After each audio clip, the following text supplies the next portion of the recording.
प्रदेश के मंडला जिले से प्रशासन और पंचायत व्यवस्था पर गंभीर सवाल खड़े करने वाला एक सनसनीखेज मामला सामने आया है।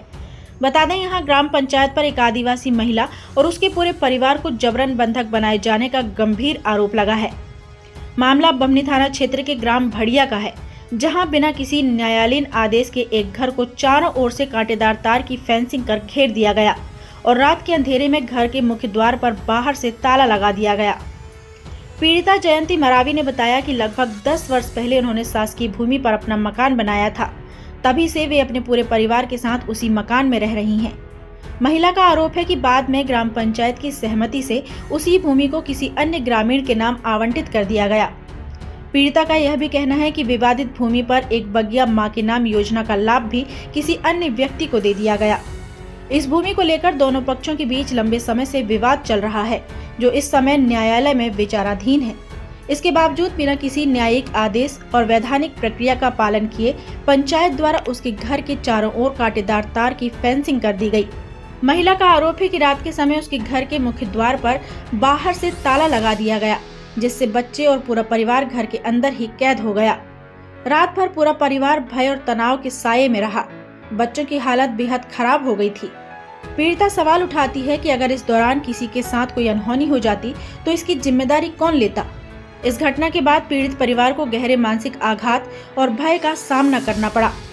गांव में भी पंचायत की इस कार्यवाही को लेकर भारी आक्रोश देखा गया। सबसे बड़ा सवाल यह है कि जब मामला न्यायालय में विचाराधीन है तो पंचायत को कानून अपने हाथ में लेने का अधिकार किसने दिया। मामला जब मीडिया के संज्ञान में आया तब प्रशासन हरकत में आया। सूचना मिलते ही तहसीलदार पूजा राणा और बमनी थाना पुलिस तत्काल मौके पर पहुंची।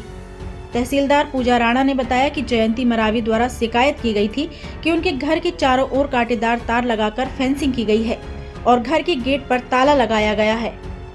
दोनों पक्षों की बात सुनने के बाद यह स्पष्ट हुआ कि घर पर ताला लगाना मानवीय दृष्टिकोण से बिल्कुल भी उचित नहीं था। प्रशासन और पुलिस की मौजूदगी में दोनों पक्षों को समझाइश दी गई, जिसके बाद घर के गेट पर लगाया गया ताला तोड़वाया गया और तार की फेंसिंग हटवाई गई। साथ ही दूसरे पक्ष को यह भी स्पष्ट रूप से समझाया गया कि मामला न्यायालय में विचाराधीन है और आगे की कार्यवाही न्यायालय के निर्णय के अनुसार ही की जाएगी। बमनी थाना पुलिस की उपस्थिति में पंचायत प्रतिनिधियों और संबंधित पक्षों से चर्चा के बाद प्रशासनिक हस्तक्षेप से स्थिति नियंत्रित की गई। आदिवासी महिला जयंती मरावी और उसके पूरे परिवार को तत्काल राहत तो मिल गई, लेकिन पंचायत की इस कथित मनमानी ने प्रशासनिक व्यवस्था, कानून के पालन और आम नागरिकों की सुरक्षा को लेकर कई गंभीर सवाल खड़े कर दिए हैं। अब देखना होगा कि इस पूरे मामले में जिम्मेदार लोगों पर आगे क्या कार्यवाही होती है। मंडला से महिस्मती लाइव के लिए दीपक जाट की रिपोर्ट।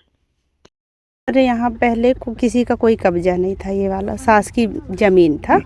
तो मुझे गांव वालों ने बोला, मैं आंगनवाड़ी कार्यकर्ता हूँ, तो गांव वाले बोले कि यहाँ मकान बना लो, किसी का कोई ज़मीन नहीं है। तो मैंने बना लिया सर। अब बना लिया, मैं रहने लगी।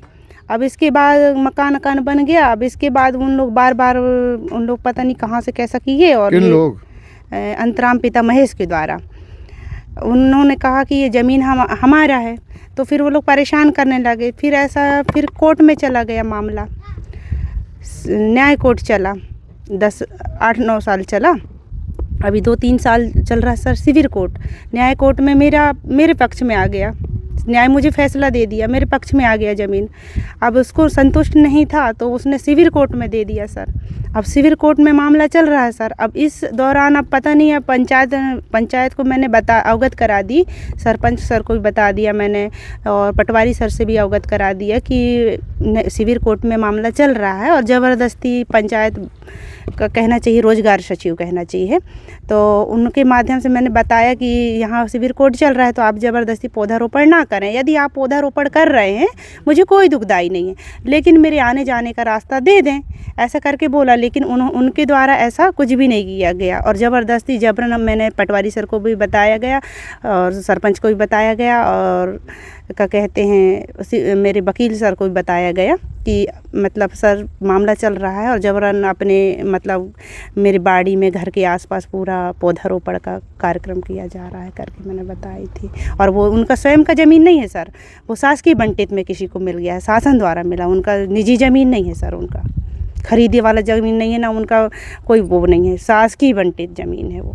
हैं जब आप? चाहे जब प्रताड़ित करते हैं सर, मारने पीटने की धमकी देते हैं उल्टा सीधा। और पहले उनका कोई कब्जा नहीं था सर। जब अभी मैं रहने लगी 10-12 साल हो गए रहने लगी, तब जाके उन लोग आपत्ति उठा रहे हैं और मुझे प्रताड़ित करते हैं जब चाहे जब भी। और अभी ताला लॉक कर दिए हैं। और कल तो फेंसिंग से अंदर घुस रही थी 4 बजे स्कूल से आने के बाद, तो मेरा ड्रेस भी फट गया सर। प्रशासन से चाहूँगी कि मेरे लिए कुछ अच्छा व्यवस्था करें। ये ताला किसने लॉक किया कुछ? अब सर फेंसिंग किए हैं तो वो नहीं लोग किए होंगे, अब मैं क्या। बाकी हम लोग 11 बजे रात तक तो हम जागे थे, क्योंकि नींद नहीं आ रही थी सर टेंशन में। फिर इसके बाद फिर थोड़ा सो गए हम लोग। फिर पता नहीं किसने किया, वो नहीं के माध्यम से हुआ होगा सर, क्योंकि फेंसिंग कर सकते हैं तो ताला भी लॉक कर सकते हैं। तो सर मैं सरपंच महोदय को बोली थी, उनका कोई वो नहीं है। बाकी उनने भी उनको बोला कि आने जाने का रास्ता। रोजगार सचिव नाम वो अवनीश पटेल सर। वो रोज आता था सब्बल कुदारी फावड़ा लेके, और वो उनको जबरदस्ती अपना काम करवाया सर उसने। आप आंगनवाड़ी कार्यकर्ता जी कब से सर। हैं यहाँ पर? मैं 2015 जयंती मरावी सर। ये आज ग्राम भड़िया में हम लोग यहाँ उपस्थित हुए हैं। यहाँ जयंती बाई द्वारा शिकायत की गई थी कि उनके घर के समक्ष में फेंसिंग करके और घर के मुख्य द्वार पर ताला लगा दिया गया। इस पूरे परिप्रेक्ष्य मामले की जानकारी प्राप्त होते ही हम राजस्व विभाग के लोग और पुलिस बल के साथ यहाँ उपस्थित हुए। पूरे मामले का संज्ञान लिए, दोनों पक्षों से हमने बात की, तो ये चीज़ें निकल के आई हैं कि जो जयंती बाई के घर पे ताला लगा था वो एक तरह से मानवीय दृष्टिकोण से सही नहीं था और घर के आसपास फेंसिंग थी। तो दोनों पक्षों को समझाइश दी गई, दोनों पक्ष अभी मान गए हैं और दोनों पक्षों की उपस्थिति में हम लोगों ने ताला खुलवा दिया है। और जयंती बाई के घर के आगे जो है फेंसिंग लगी थी उसको हटा दिया, ताकि उनके आने जाने का मार्ग जो अवरुद्ध था वो बाधित ना हो और वो अपना आना जाना कर सके। दूसरे पक्ष में जो अंतराम जी हैं उनको भी समझाया, चूँकि उनके द्वारा बताया गया कि उनका इस मामले का केस सिविल कोर्ट में चल रहा है। तो वो मान गए हैं दोनों पक्ष की, जब तक सिविल कोर्ट का मामला फाइनल नहीं हो जाता और उससे जो भी रिजल्ट निकल के आएगा उस हिसाब से क्रियान्वयन किया जाएगा, तब तक दोनों पक्ष सहमत रहेंगे और आपस में कोई विवाद नहीं करेंगे। ये दोनों पक्षों को सहमति दी गई और विवाद को इसी स्तर पर सुलझाया गया। धन्यवाद।